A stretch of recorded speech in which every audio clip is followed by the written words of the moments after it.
It's the 19th day of August 2021. A warm welcome to TV Africa News and thank you for always joining us. This is Africa Today. My name is Najima Luima, but first are the headlines. All eyes on economics that works, says Gobi as he assumes office as Finance Permanent Secretary. Covidex producer Professor Ogwang to ensure that 95% of medicines produced in Uganda are herbal. Algeria accuses Morocco of involvement in its deadly fires to review relations. And in sports, Mitchell impressed with opening block of training, looks set for second phase. A warm welcome once again, and now the news in detail. The newly appointed Permanent Secretary for the Ministry of Finance, Dr. Ramadan Gobi, has said he is ready for the expansive responsibility with full knowledge that, like many other young nations, Uganda's main challenge is to build a sound economy and transform the society that is still largely pre-industrialist into a modern nation. We have more.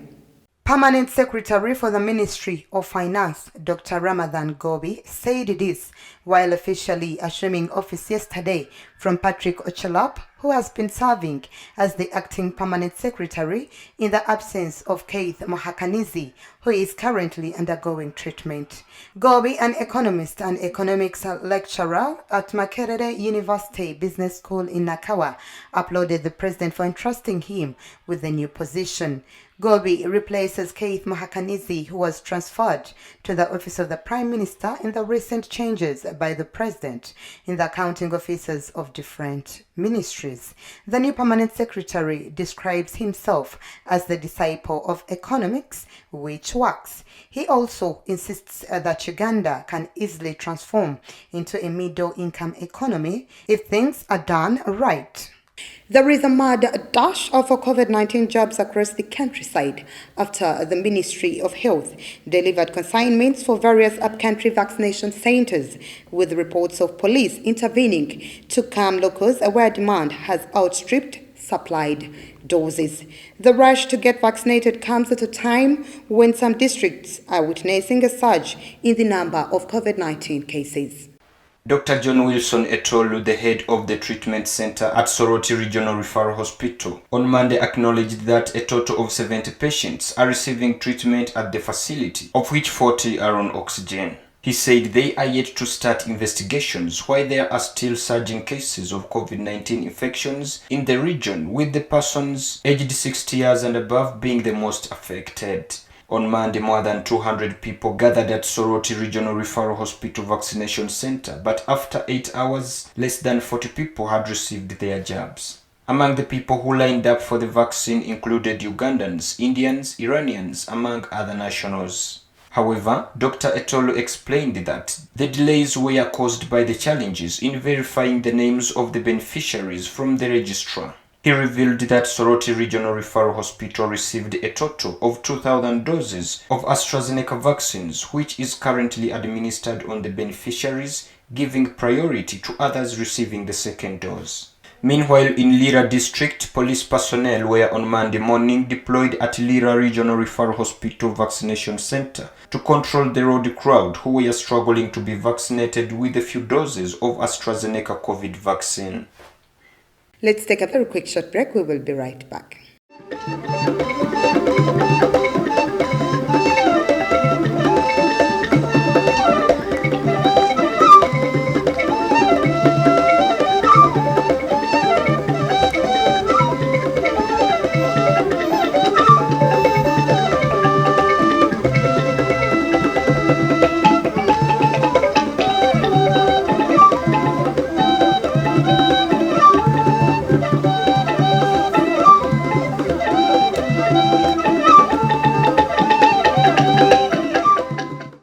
Welcome back. You're still watching TV Africa News, the right to know.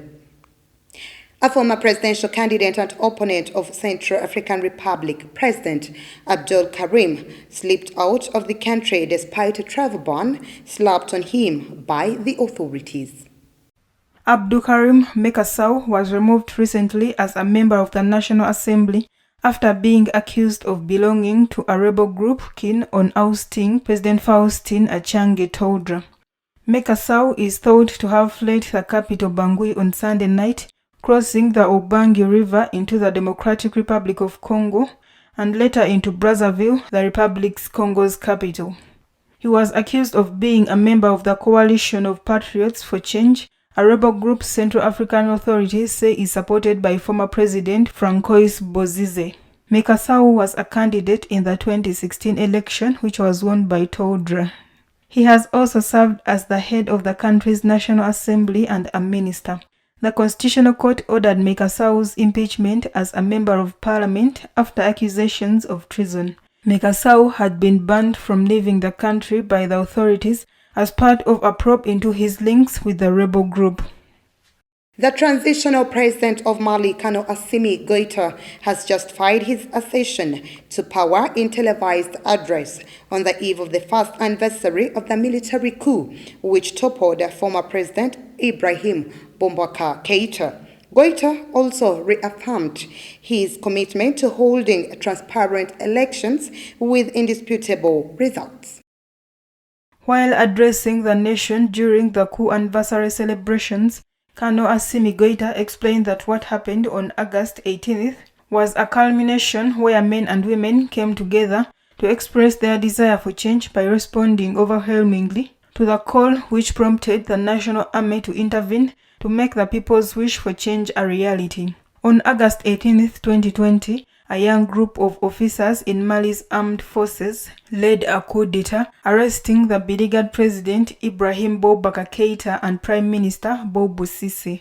The pair resigned later that day and the military took charge, led by a body called the National Committee for the Salvation of the People. Less than 10 months later, officers disgruntled by a government reshuffle forced the resignation of the interim civilian president and prime minister, and Kano Assimi Goita was instated as the new president of the transition. Goita has vowed to uphold the deadline of February 27, 2022 for holding democratic elections for a return to civilian rule. Moving on, Algeria has decided to review its relations with Morocco, accused of being involved in the deadly fires that ravaged the north of the country, according to a statement from the Algerian presidency. Let's take a look. The incessant hostile acts perpetrated by Morocco against Algeria have necessitated the review of relations between the two countries and the intensification of security controls at the western borders, according to the statement, with further clarification. This decision was taken during an extraordinary meeting of the Algerian High Security Council, chaired by the head of state Abdelmadjid Tebboune, and devoted to the assessment of the situation after the huge forest fires that have killed at least 90 people in the north of the country. Algerian officials accused a Paris-based Kabyle independence organization of being involved in the fires and in the lynching of a man wrongly accused of arson in the northeastern region of Kabylia, the region most affected by the fires. They also implicated the London-based Islamo-conservative Rashad movement. These two movements, the Bête Noire of the Algerian government, are illegal in Algeria and where they were classified as terrorist organizations on May 18th. The trial of the assassination of Thomas Sankara, a Pan-African icon killed with 12 others in 1987, coup will begin on October 11th in Ouagadougou, according to Burkina Faso's military prosecutor. In a statement sent to journalists, the military prosecutor at the military court of Ouagadougou informed the national and international opinion that the trial of those accused in the case of the assassination of President Thomas Sankara and his 12 companions who opened on Monday, October 11, 2021, from 9 a.m. and will be relocated in the banquet hall of Ouaga 2000 and will be public. In mid-April, the case had been referred to the military court in Ouagadougou after the confirmation of charges against the main defendants, including former Burkina Faso President Blaise Compaoré, 34 years after the death of the father of the revolution, Burkinabe. In addition to Compaoré, 12 other defendants will be tried for attack on state security, complicity in assassinations, and complicity in receiving corpses. The defendants include General Gilbert Diendere, one of the main leaders of the army during the 1987 coup, who later became Blaise Compaoré's chief of staff, as well as soldiers of the former presidential guard. General Diendere is currently serving a 20-year prison sentence in Burkina Faso for a 2015 coup attempt. More people were initially implicated, but many of the defendants have died, according to lawyers for the prosecution. President Sankara, who came to power in a coup in 1983, was killed by a commando on October 15, 1987, at the age of 37 during a coup that brought his then comrade in arms Blaise Compaoré to power. In our business news today, health activists in Africa have slammed Johnson & Johnson for exporting vaccines produced in South Africa to countries in Europe which have already immunized large numbers of their people and have even donated vaccines to more needy countries. The one-dose Johnson & Johnson vaccines were exported from South Africa, where they had been assembled despite the pressing need for vaccines across Africa, where less than 3% of the continent's 1.3 billion people have been fully vaccinated. The South African activists on Tuesday called for a full disclosure of their South African government's contracts with Johnson & Johnson and other vaccine manufacturers. At a press briefing on Tuesday, they reacted to revelations by the New York Times that millions of J&J doses produced by Aspen Pharmacare in the South African city, Kebaha, are being exported to Europe and threatened legal action to get the information. The report also claims the South African government agreed to waive its right to ban exports to make sure that Johnson & Johnson could ship the vaccines abroad. The organization has already filed a request under South Africa's Promotion of Access to Information Act to get access to the contracts.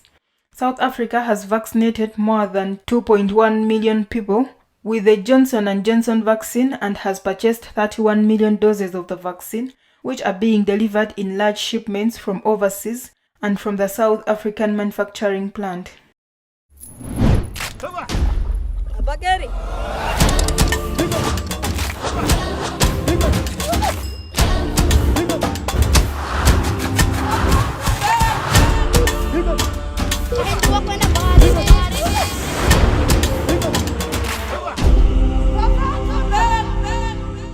In our health news today, the World Health Organization has issued an alert on falsified Covishield identified in Africa and Southeast Asia. Covishield is the brand name under which Serum Institute of India sells the AstraZeneca Oxford University COVID-19 vaccine. World Health Organization say the falsified products were reported to World Health Organization in July and August. The genuine manufacturer of Covishield, Serum Institute of India, has confirmed that the products listed in this alert are falsified. These falsified products have been reported at the patient level in Uganda and India. The products identified in the alert are confirmed as falsified on the basis that they deliberately and fraudulently misrepresent their identity, composition, or source, according to World Health Organization, giving details of these products. World Health Organization said that the products include batch 4121Z040 with the expiry date of 10th August 2021 on this product is falsified, adding that Covishield 2mm, the genuine manufacturer, does not produce Covishield in 2mm. World Health Organization further warned that falsified COVID-19 vaccines pose a serious risk of global public health and place an additional burden on vulnerable populations and health systems. Details were not immediately available on how these falsified products were identified or where they were sourced from. All medical products have been cautioned to be obtained from authorized and licensed suppliers and carefully check their authenticity and physical condition. Recent vaccine camps in Maharashtra and Kolkata had reportedly used products that were not Covishield, but had been given to people under the false claim that it was a legitimate COVID-19 vaccine.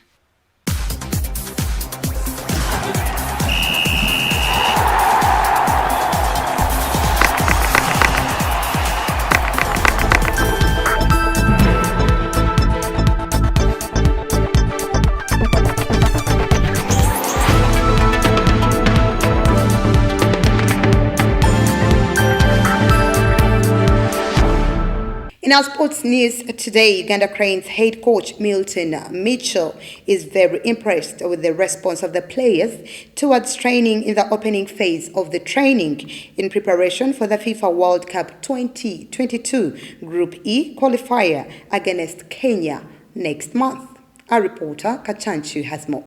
The Serbian national Mitchell returned to the Uganda Cranes head coach job after a 4-year spell away at Orlando Pirates, Zamalek, and the Zambia national team, the Chipolopolo Stars. Mitchell stated that he was really impressed by the response and the attitude of the players in the training. He said that for the first days, they were working on fitness and operating under minimum space at Kavira Country Club, stretched to Lugogo, and later engaged gym work, where players have also responded well. Training started at Kavira Country Club in Bukoto with ball work, which was extended to the MTN Omondi Stadium Lugogo, coupled by gym work sessions. Mitchell insists that there is still more work to be done in the coming days under the second block. Mitchell disclosed that the second block of training will culminate with an internal friendly match against themselves, with the 11 against 15 match situation to provide an environment of international match where they will play against time, space, with the provision of numbers. Working with the performance and fitness coach Frank Plain as well as goalkeeping coach Fred Kajoba Kisitu, Mitchell has closely monitored the fitness for each of the players on the team. Uganda has planned several warm-up games before the encounter against Kenya in Nairobi. Training on Thursday, 18th August 2021 will be held at the MTN Omondi Stadium Lugogo at 9 a.m. Now, before we end our news bulletin today, let's take a recap of our top stories. All eyes on economics that works, says Gobi as he assumes office as Finance Permanent Secretary. Covidex producer Professor Ogwang to ensure that 95% of medicines produced in Uganda are herbal. Algeria accuses Morocco of involvement in its deadly fires to review relations. And in sports, Mitchell impressed with opening block of training, looks set for second phase. That was the news. Thank you for always keeping it TV Africa. Please do stay tuned. More programming coming your way.